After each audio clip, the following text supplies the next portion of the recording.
오늘 읽어드린 이사야 42장 1절에서 4절로 하나님이 알아주시는 복, 이러한 제목으로 이제 말씀을 선포하겠습니다. 이 말씀이 증거될 때 저와 여러분에게 성령의 감동과 큰 은혜가 임하기를 간절히 바랍니다. 아멘. 오늘까지 3주간에 걸쳐서 복의 삼중성을 지금 말씀드리겠습니다.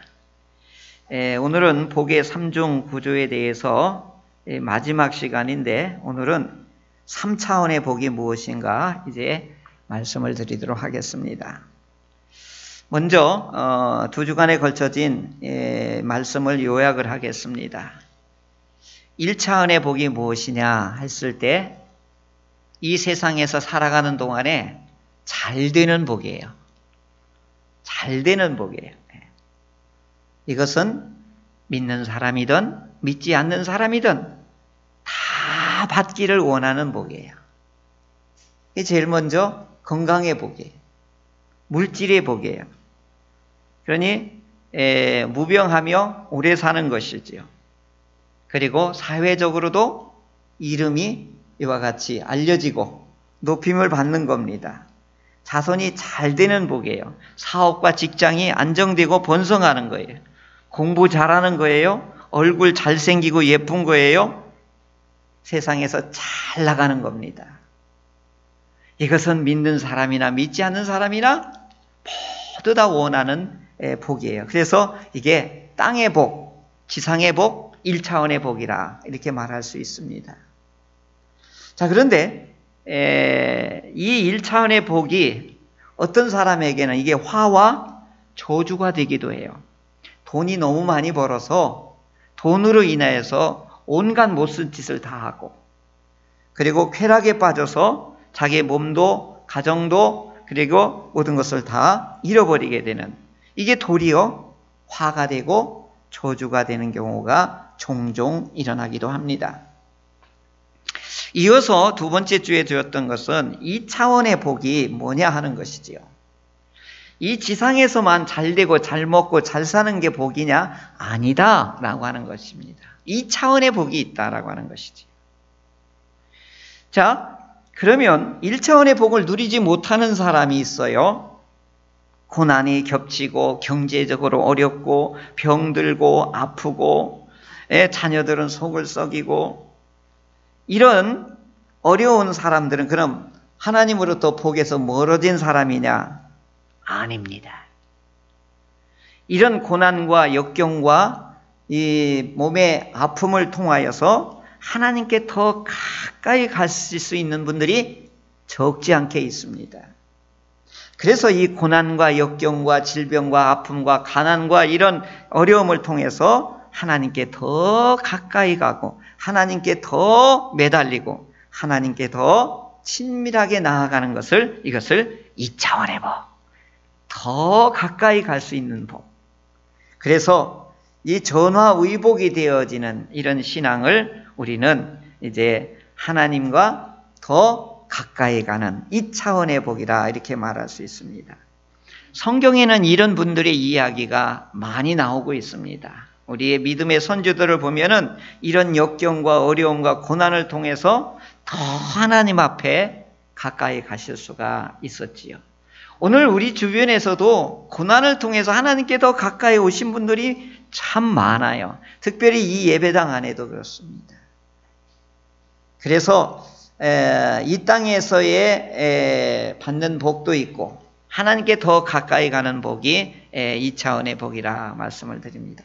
근데 이게 전부냐? 아니에요. 오늘은 이어서 3차원의 복에 대해서 이제 말씀을 드리도록 하겠습니다. 그러면 3차원의 복이 뭐냐? 먼저 정의를 하면 하나님이 알아주는 복입니다. 자, 3차원의 복이 뭐라고요? 하나님이 알아주는 복. 시작. 하나님이 알아주는 복입니다. 자, 1차원의 복은 이 땅에서 잘 되는 복이에요. 2차원의 복은 뭐예요? 하나님과 더 가까이 가는 거예요. 3차원의 복은 뭐예요? 하나님이 알아주는 복입니다. 그래서 이 복이 있어서 이 단계별로 이렇게 구분해서 말씀을 드립니다. 사실은 이게 전부 하나가 될 수도 있고 이것이 세 개가 될 수도 있습니다. 그래서 오늘은 하나님이 알아주는 복이 최종적인 복이다. 그러면 하나님께서 우리가 알아주려면 하나님이 우리를 어떻게 해야 우리를 알아주는 복에 참여할 수 있을까? 오늘은 이 비밀들을 말씀드리도록 하겠습니다. 우리 고사성어의 자객열전에 나오는 이야기예요. 다들 아실 수도 있습니다. 선비는, 남자는 자기를 알아주는 주군을 위해서 목숨을 바친다. 여인은 자기를 사랑하는 사람을 위해서 화장을 한다. 그러면 제자는 선생님의 인정을 받고 최고로 기쁨을 누린다. 이것이 오늘 이제 일반적으로 아는 것의 중요성을 말해주는 고사의 예입니다. 세상에서 가장 비천한 사람이 누구냐? 이럴 때 얼굴이 못생긴 사람인가? 돈을 못 버는 사람인가? 버림받은 사람인가? 아니라는 거예요. 아무도 알아주지 않는 사람이라는 거예요. 가만히 보십시오. 아무도 나를 알아주지 않고 무관심할 때 사는 맛이 없는 것입니다. 이것을 비참한 존재다. 이렇게 말하는 분에 전적으로 동의합니다. 자, 그러면 오늘 우리들도 그리스도인이라고 하면, 성도라고 하면 누가 우리를 인정해 줄 때 가장 기뻐하실까요? 하나님이 우리를 알아줄 때 우리는 최고의 사랑을 받게 될 것이고 그걸 최고의 낙으로, 최고의 기쁨으로, 그리고 인생의 목적을 거기에 두게 될 것입니다.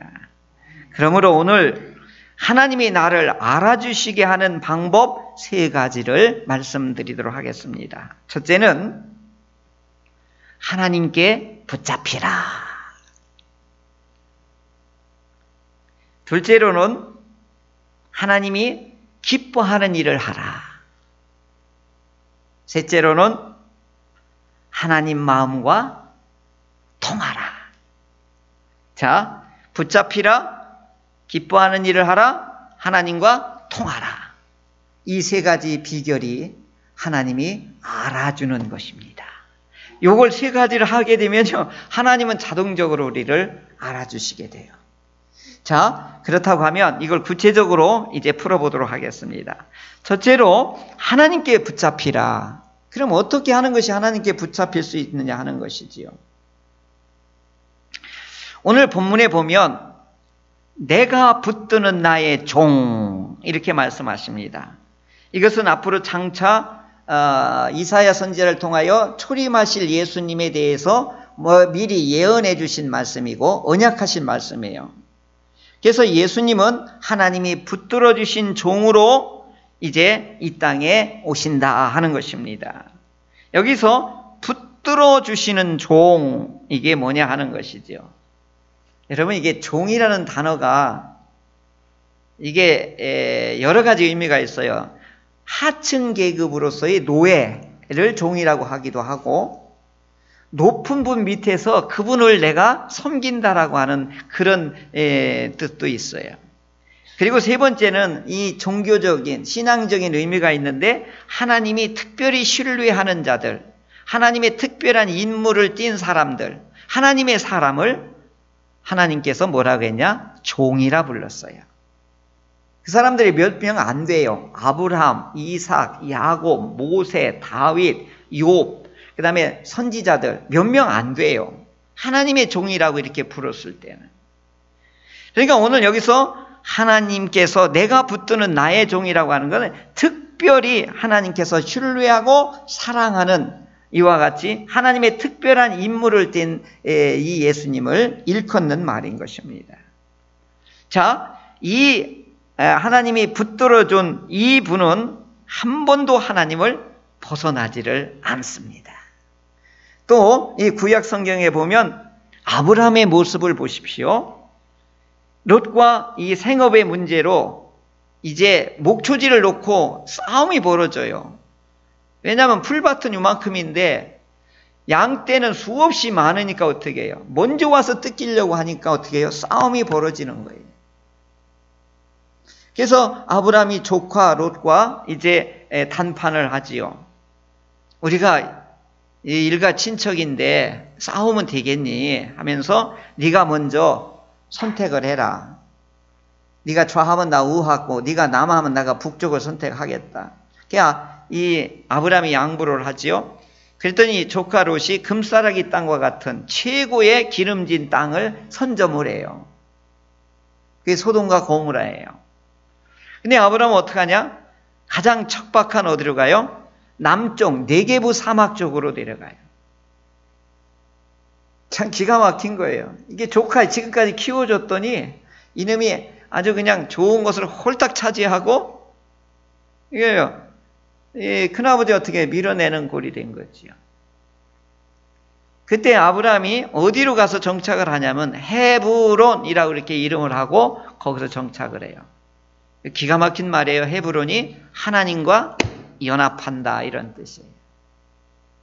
다시 말씀드리면 나는 기름진 땅은 조카에게 양보했지만 나는 이 척박한 환경 속에서도 하나님을께 붙잡히는 그런 믿음의 길을 선택한 것입니다.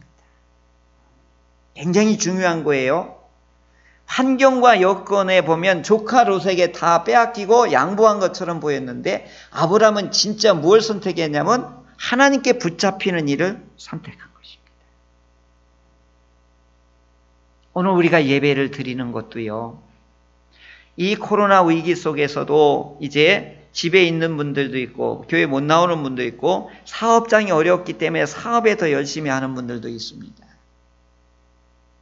기름진 땅을 선택하는 경우일 수도 있어요, 이게. 그러나 공중보건의 전염병 상황에서 주의하는 것도 있겠지만은 오늘 하나님께서는 더 원하는 게 뭐냐? 하나님께 붙잡히는 것을 하나님은 더 원하시는 것입니다. 자, 그런데 이게 조카 롯은 기름진 땅에 잘 살고 잘 먹으니까 어떻게 해요? 북방 연합군들이 와서 이것을 전쟁을 치러가지고 다 사로잡아가고 모든 물건들을, 재물들을 빼앗아가 버리시죠. 이게 잘 나갈 때 위험한 것이죠, 이게. 근데 아브라함이 하나님의 도움을 받아 이 조카 롯을 모든 식구들과 재물들을 다시 회복해서 전투에서 승리하지요. 중요한 게 뭐냐? 하나님께 붙잡힌 사람과 하나님과 멀어진 사람의 운명이 이렇게 다르다라고 하는 것입니다.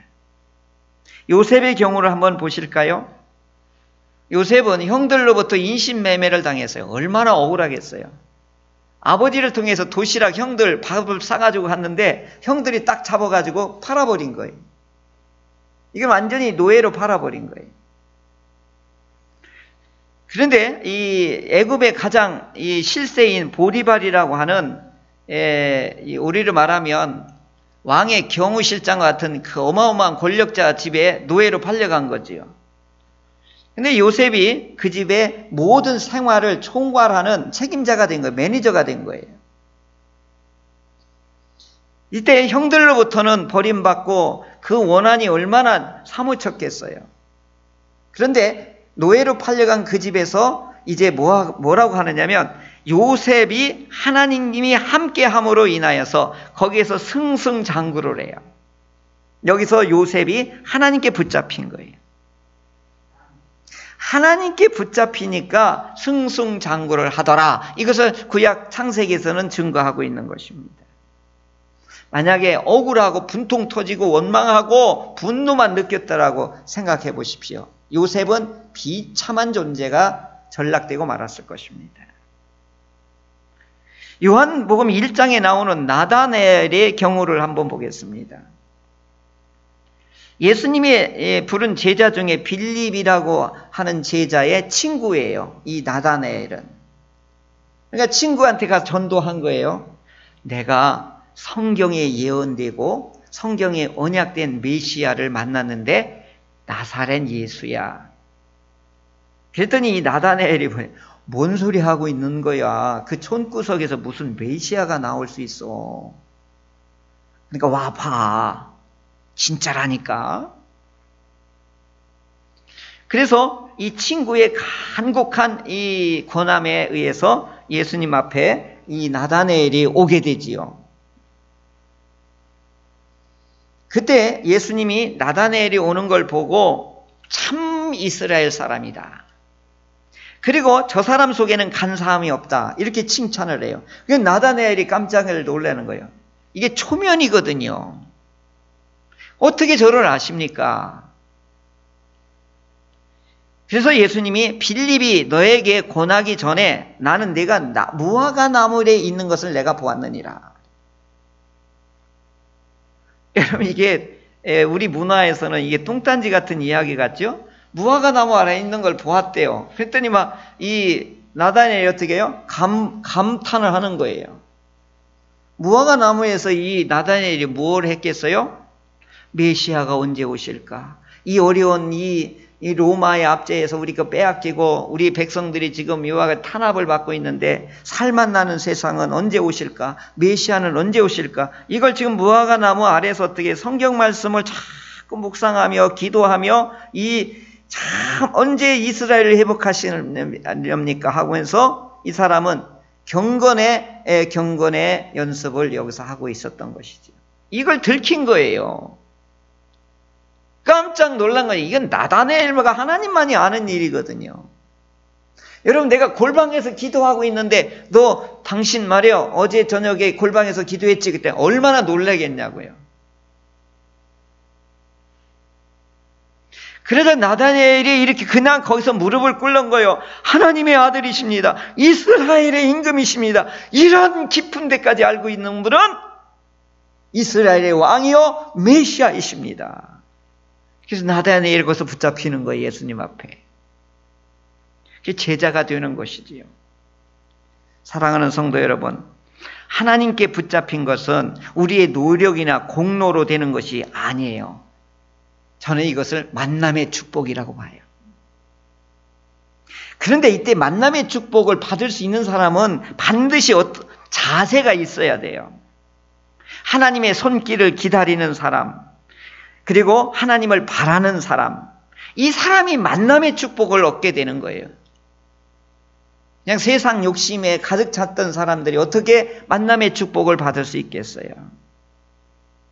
그래서 아브라함은 믿음의 조상으로 붙잡힘을 받고 요셉은 이제 민족 공동체를 하나님의 백성을 이루는데 토대를 이루는 선견자로 쓰임을 받게 되었던 것이지요. 이들을 당시의 상황을 보면 다 고난이요, 부족이요, 손해요, 어려움이었었습니다. 근데 하나님께 붙잡히게 되자 이들은 복의 사람으로 다시 일어서게 된 것이지. 오늘 우리가 대림절을 맞이하면서 하나님의 손길을 기다리는 그런 믿음의 자세가 오늘 우리에게 절실히 필요한 겁니다. 코로나19의 백신과 치료제를 절실히 기다리는 것과 같이 우리 예수님을, 다시 오실 예수님을 절실히 기다리는 믿음의 자세가 저와 여러분에게 있기를 간절히 바랍니다. 둘째로 하나님이 알아주는 복에 들어가려면 하나님이 기뻐하는 일을 하라 하는 것입니다. 이게 제가 개인적인 간증인데요. 제가 광주에서 이 목사님들 설교 세미나에 개회 예배를 인도해야 되는데 광주로 내려가는 고속도로에서 비가 축축축 내리는 때에 수막 현상으로 인하여서 제 차가 공중에 이렇게 떠가지고 이게 코너길인데 중앙 분리대에서 그냥 들이받아서 내 차가 90도로 이쪽으로 튀어나간 거예요. 그때 뒤에서 4톤 트럭이 막 다가오고 있었어요. 튕겨나가면서 이 차가 120km 가요. 얼마나 빠른지 몰라요. 근데 공사 현장에 빨간 거 이렇게 통 세워놓은 거 있잖아요. 마침 그게 있어가지고 다다다다다 이걸 박으면서 차가 멈추게 된 거예요. 근데 그때 차 안에 세 분의 목사님이 같이 동행하고 있었거든요. 그래서 숨을 쉬고서 나왔더니 살아있는 거예요. 그래서 문을 열고 내려와서 차가 봤더니 차가 막 엉망인 거예요. 그게 제일 먼저 중요한 게 바퀴를 봤더니 터졌나 안 터졌나 봤더니 바퀴는 다 무사해요. 그게 어떻게 해요? 예배 시간은 가까웠고 다시 시동을 걸었더니 차가 시동을 걸려요. 그래서 냅대 또 달렸어요. 그래갖고 그 예배 교회까지 와서 교회 예배를 무사히 제 시간에 드리고 이제 나와서 주차장에 세우는 차를 봤더니 이게 웬일이에요?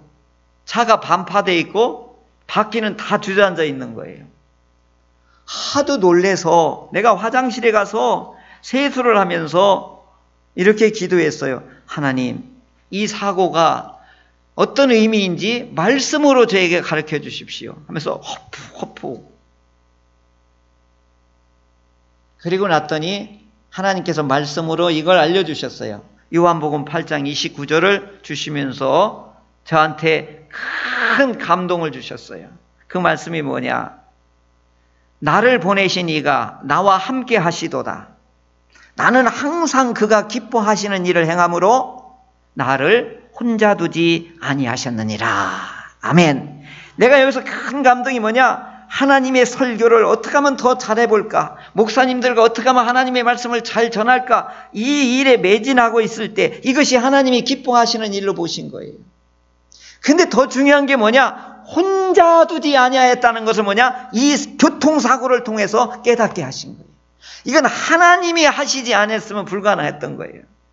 나중에 그 정비소에 갔더니 이분 어떻게 됐냐 그래. 이분들 다 죽었을 거라는 거예요. 근데 그날 그 차, 거기 정비소에 왔는데 차 2대가 왔는데 80km 가던 차 2대가 왔는데 차들도 거기 있는데 사람이 중상을 입었다는 거예요. 근데 전데요? 하나도 안 다쳤는데 기적이래, 기적. 나중에 봤더니 정말 기적이에요. 이 바퀴 축이 이 중앙분리대 받으면서 그대로 이렇게 나갔고, 그 다음에 4톤 트럭은 지나가게 하셨고, 그 다음에 그 공사 현장 이 차가 멈춰주게 했대. 전부 천사가 어떻게 딱딱딱 붙잡아 준 거예요. 이걸 깨닫게 되니까 얼마나 감격스럽냐. 그래서 제가 저 3층에다가 딱 하니 붙여놓은 거예요. 홀로 두지 아니하셨다. 혼자 두지 아니하셨다. 사랑하는 성도 여러분, 하나님이 기뻐하시는 자에게 하나님은 항상 혼자 두지 아니하신다고 하시는 것을 믿으시기를 바랍니다. 그래서 예수님은 항상 어떻게 해요? 나는 아버지의 뜻대로 행한다. 나는 아버지의 일을 한다. 나는 아버지의 말씀을 벗어난 적이 없다. 그래서 항상 하나님은 예수님을 벗어난 적이 없고 항상 혼자 두지도 아니, 십자가상에서도 하나님께서 혼자 두지 아니하셨던 것입니다. 하나님이 기뻐하시는 일이 뭘까요? 자녀는 우리가 하나님의 자녀잖아요. 예수님의 피로 그걸 믿음으로 인해서 하나님의 자녀가 되었잖아요. 하나님께서는 그 믿음을 통하여 우리를 자녀 삼아 주셨으면 자녀는 아비에 대해서 뭐만 하면 되는 거예요? 말을 잘 듣기만 하면 되는 거예요. 그러면 아버지는 무슨 책임이 있는 거예요? 우리를 보호하고 양육하고 사랑하는 것이 우리 하나님의 책임인 것입니다. 오늘 우리들의 책임이 뭐예요? 하나님의 일을 하는 게 뭐예요? 순종하는 일이고 하나님의 말씀대로 살아가는 것입니다. 이것이 하나님이 가장 기뻐하는 일인 거예요. 그러면 하나님이 기뻐하는 일을 구체적으로 뭘까요? 예배 드리는 거예요. 하나님하고 통하는 게 뭘까요? 기도하는 거죠. 대화하는 겁니다. 여러분, 자녀가 가장 이 좋은 자녀가 뭐냐면, 목사님들이나 여러분 집사님들도 아들만 두신 분들이 괴로움이 뭐냐? 딸을 두면 미주알 고주알 미주알 고주알 미주알 고주알을 이게 얼마나 잘하는지 몰라요. 그걸 쓸데없는 시간 낭비하느냐? 절대 쓸데없는 시간이 아니에요. 그걸 통해서 뭐예요? 다정함과 친밀함과 기쁨과 이 모든 것을 통하는 걸 다 얻게 되는 거지요. 딸을 줘야 된다, 딸을 줘야 된다 그러잖아요. 왜 그럴까요? 통하는 걸 있어야 된다는 거죠. 통하는 게 있어야 된다. 하나님의 기뻐하시는 일이 뭐냐? 하나님과 통하는 일인 거예요. 하나님의 이와 같이 기뻐하시는 일을 우리가 행할 수 있을 때에 하나님께서는 뭐 하는 거예요? 우리를 알아주시는 것입니다. 끝으로 세 번째로는 하나님 마음과 통하라. 이것이 하나님이 알아주는 비결입니다. 오늘 하나님께서는 예수님께 뭘 주냐? 나의 영을 주노라 이렇게 말씀하셨지요. 나의 영을 준다는 말이 뭐예요? 하나님의 마음을 주는 거잖아요. 오늘 우리들이 가장 행복할 때 뭐냐? 사랑하는, 오늘도 여러분 엽서에 나와 있죠. 당신과 나와 함께 했기 때문에 오늘 행복합니다. 이게 뭐예요? 당신과 나하고 오늘 마음을 같이 교류했기 때문에 오늘 나는 행복합니다. 이 뜻이잖아요. 전부 불행한 가정이 뭐예요? 대화가 없는 거예요. 마음이 통하지 않는 거예요. 아무리 머리에서 발끝까지 명품으로 아무리 아름답게 꾸며도 마음이 안 통하면요. 그것이 바로 뭐예요? 지옥이에요, 지옥. 한영고 목사님이 이 예화를 꼭 하시더라고요. 결혼식장에 애기 엄마가 이렇게 업고 갔잖아요. 그러니까 주례가 신랑 신부가 서약을 할 때예요. 신랑 그대는 아내를 맞이해서 평생토록 대의를 다 하겠노라?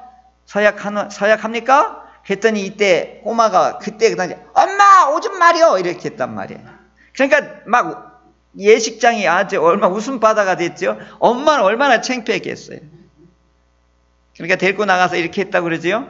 얘야, 오줌이 마렸거든. 노래하고 싶어. 이렇게 얘기해야 된다? 그랬더니 얘기가 그래.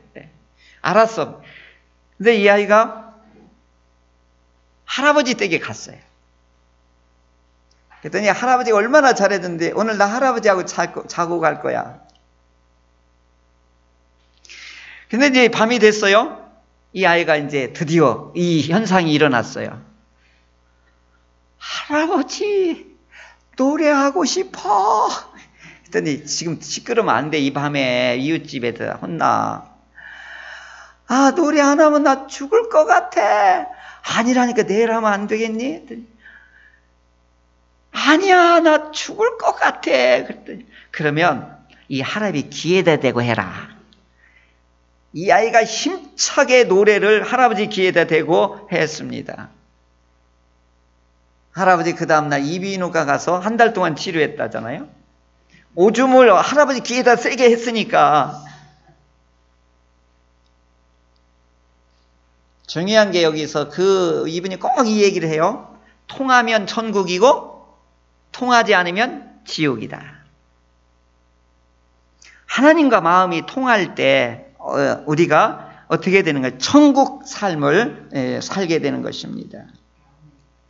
어떤 캐톨릭 신부님이 이런 글을 썼더라고요. 서로를 몰라줄 때 분노가 일어난대요. 본인도. 그런데 서로를 알아줄 때는 기쁨이 넘친대요. 예수님께서 이 바리새인들을 향해서 이렇게 말했어요. 나더러 주여 주여 하는 자마다 다 천국에 들어갈 것이 아니요 다만 하늘에 계신 내 아버지의 뜻대로 행하는 자라야 들어가리라. 이게 무슨 말씀이에요? 하나님과 마음이 통하지 않으면 못 들어간다 이 뜻이잖아요.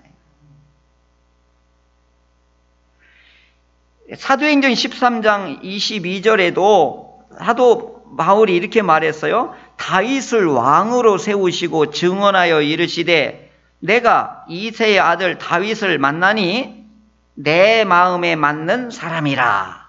내 뜻을 다 이루리라. 이게 하나님께서 다윗을 만났는데 뭐라고요? 내 마음에 맞는 사람이라. 이 마음이 통한 사람이라는 것 뜻이지요. 끝으로 하나 예를 더 드리겠습니다. 빌라델피아 교회가 아시아에 있는 요한계시록에 7교회가 나오잖아요. 지상에 있는 7교회 중에 빌라델피아 교회가 제일 작았어요. 숫자도 제일 작고 재정적으로도 제일 열악했어요. 그래서 뭐라고 했냐면 네가 작은 능력을 가지고서도 내 말을 지키며 내 이름을 배반하지 아니하였도다. 내가 너 이것을 잘 아노라. 이렇게 말했어요. 내가 네 행위를 아노니 이게 하나님이 알아주는 건데 뭐냐? 작은 능력을 가지고도 이 작은 능력이라는 게 결국 뭐냐? 교인 수가 적고 재정적으로 열악했는데도 불구하고 하나님의 말씀을, 인내의 말씀을 목숨처럼 지키는 것을 하나님이 인정하시는 거예요. 그러니까 이 빌라델피아 교회들은 작은 교회이지만 목숨을 걸고 하나님의 말씀을 붙잡고 어떻게 해서든 몸부림치며 지키려고 애쓰는 것을 하나님이 이걸 아신 거예요. 그래서 다른 7교회는 칭찬과 저주가 같이 들었는데 이 빌라델피아 교회만은 칭찬만 있는 거예요. 작은 교회였는데도 하나님이 칭찬만 있는 교회. 이게 빌라델피아 교회예요. 그 하나님의 축복이 뭐냐? 사단의 무리들이 와서 내 앞에 무릎을 내가 꿇게 해주리라. 이 세상을 내가 시험할 때 너희는 시험에서 건져줄 것이라. 내가 너를 성전의 2 기둥으로 세워줄 것이다. 하나님의 나라를 내게 안겨주리라. 어마어마한 축복을 빌라델피아 성도들에게 약속을 하시는 거예요. 그래서 제가 의뢰를 받는 거예요. 작은 능력으로도, 작은 능력을 가지고도 내 말을 지키며 배반하지 아니하는 것을 내가 네 행위를 아노라. 이렇게 칭찬하고 있는 것입니다. 사랑하는 성도 여러분, 하나님과 우리 주님의 마음이 통하면 작든 크든 그게 문제가 되지 않아요. 이쁘든 안 이쁘든 그게 문제가 돼. 마음이 통하면, 오늘 우리들의 신앙이 왜 이렇게 답답하고 힘들고 어려웠냐? 하나님과 마음이 통하는 것이 단절되고 아주 통로가 아주 좁고 형식만 남아있고, 이럴 때 우리가 어떻게 해요? 신앙의 의미를 못 느끼게 되는 것입니다. 오늘 가장 큰 축복의 3단계가 뭐냐? 이 3차원의 복이 뭐냐? 하나님이 알아주는 복이다. 이렇게 말씀을 드렸습니다. 오늘 하나님이 우리를 알아주는 복을 얻으려면 하나님께 붙잡히라. 하나님이 기뻐하는 일을 하라. 3번째, 하나님과 뭐가 통하라? 마음을 통하라. 이제 대림절에 우리 예수님을 이제 준비된 자세를 기다리면서 기다릴 때에 빌라델피아 교회처럼 말씀을 굳게 붙잡고 세상과 타협하지 않고 코로나와 전염병에 의해서 흔들리지 말고 주님의 말씀이 우리의 능력입니다. 주님의 말씀이 축복입니다. 주님의 말씀이 우리를 승리하게 하십니다. 이 믿음으로 우리 예수님을 기다리는 저와 여러분이 되시기를 주의 이름으로 축원합니다.